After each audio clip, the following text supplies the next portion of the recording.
I'm sure like many of you, I've been looking for a new game to put my time into, something I can sink hundreds of hours into and still have plenty of content to please my incessant need to spend more hours in my games. One game with this level of content that I've always come back to is Warframe, and lucky for me, the game just got a brand new update. The new update brings an anticipated feature and cross progression, allowing players to connect all their accounts into one main account that carries all progress no matter the platform. Most games have this type of progression nowadays, but I'd argue Warframe is one of the games that needed this the most. In a game where it takes literal and real life days to craft a new Warframe or weapon, starting over was definitely a task too tall for most, including me. However, now that cross progression is implemented somewhat, I think the game is in a perfect position to take over the MMORPG/ARPG scene. Well, what is Warframe? If you never played the game, it's essentially an MMO light action RPG in the vein of games like Destiny, where the MMO features are kind of minuscule besides seeing and interacting with other players in shared spaces and within missions. What makes Warframe so different though is that there's a heavy focus on crafting. Pretty much every weapon, tool, new Warframe that you own is built in the game's extensive crafting system. This gives players a sense of progression as you run missions to farm materials in order to build each part of your arsenal and put them together to get your final product. You can then expand the item further as you level it and unlock slots for mods to increase the power and versatility of the item. You can use mods to enhance your Warframe's powers, make your weapons do different types of damage or increase critical damage, give your companions different helpful abilities, etc. Every activity you do in the game gives you some type of new tool you can use within your gameplay journey, whether it be resources for your crafting, a new mod to enhance your arsenal, or even a new Warframe to build. The game has hours and hours of content for new players and even returning ones like myself to get lost in. Speaking of returning, that brings me to what's new in the game. Since Digital Extremes formed a new dev team for Warframe, player base has been treated to some of the best updates in the history of the game. The best of these updates is looking to be the quality of life updates given to the game within the past year. There's been plenty of reworks of different Warframes like Hydroid, an elemental damage system rework that improves older Warframes like Frost, and even a rework of the entire shielding system, which give modding your frames a brand new element of focus. Before these updates, some of these older frames were useful or strong in very specific situations or mission types. For example, Hydroid, prior to his rework, was mainly used for farming resources with his augment mods that increase resource drop rate. Aside from missions like low to mid-tier survival missions, he really did not see much use outside of farming those. Now, Hydroid is more viable in high-level combat missions, along with being a great frame for farming resources, especially with access to new augments that can strip enemies of armor, amongst other helpful effects. Another great quality of life update that changed the way we mod our Warframes is the addition of shield gating. If you don't know, before the update, when your Warframe would take damage, any one-shot attack from an enemy would down you completely,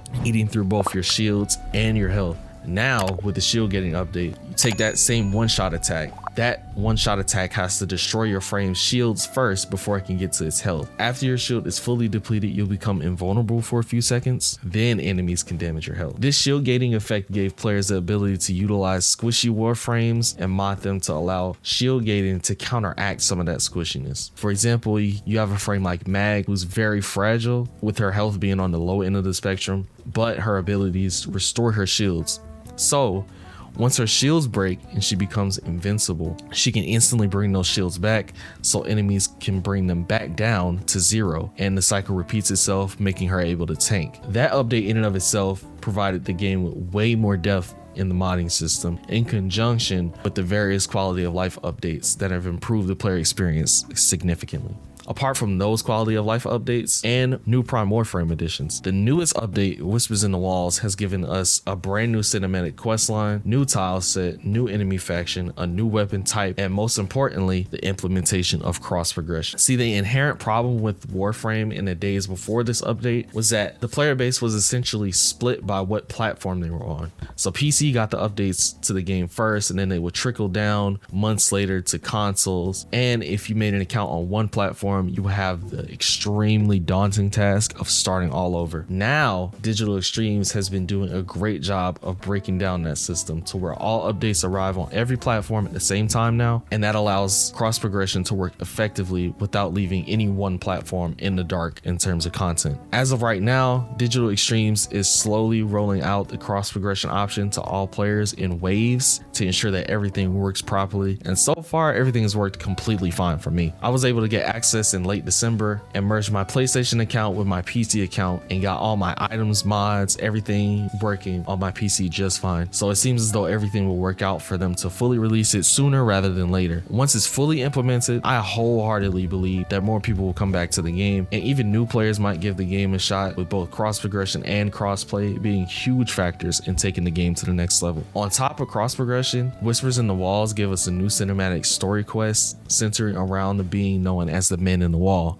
which, if you're a returning player, you'll know as the being that pops up in your ship from time to time, taking the form of your operator. With that quest, we got a new tile set for the new enemy faction known as the Murmur, which are said to be a part of the Man in the Wall himself. And we got a new weapon type in the form of the Grimoire, which is basically a book from the void you can use as a secondary weapon, kind of like your standard pistols and sidearms. As with most quest updates, we also received the 55th Warframe Corvex, who's basically a golem of radiation created by the Entrati family, one of the main players in the Whispers in the Wall story quest. Not to mention the many new mods, arcanes, weapons, and missions the update brought into the game as well. Overall, there's just a ton of new content that both returning players and new players can sink their teeth into in an already content-rich game. All these additions to the game just tell me Digital Extremes is gearing up to make Warframe even bigger than it is and has ever been. And considering all the work and dedication the team is giving to the game, the player base will grow substantially if they keep up this momentum. Warframe's 2023 has been grand, and it makes me even more hopeful to see what Digital Extremes can bring to the game in the future with new stuff on the horizon, like the Warframe 1999 update that was showcased at TennoCon, and even the spin-off game Soulframe is giving us new looks at gameplay recently. That being said, now's the best time ever to join the Warframe community, especially if you're into action RPG games and you're looking for a game that will give you hours upon hours of fresh content for you to grind out solo or even with friends. With that, I want to hear from you guys in the comments. Will you take the jump and try out Warframe? If you're a veteran player, what can you see for the future of the game?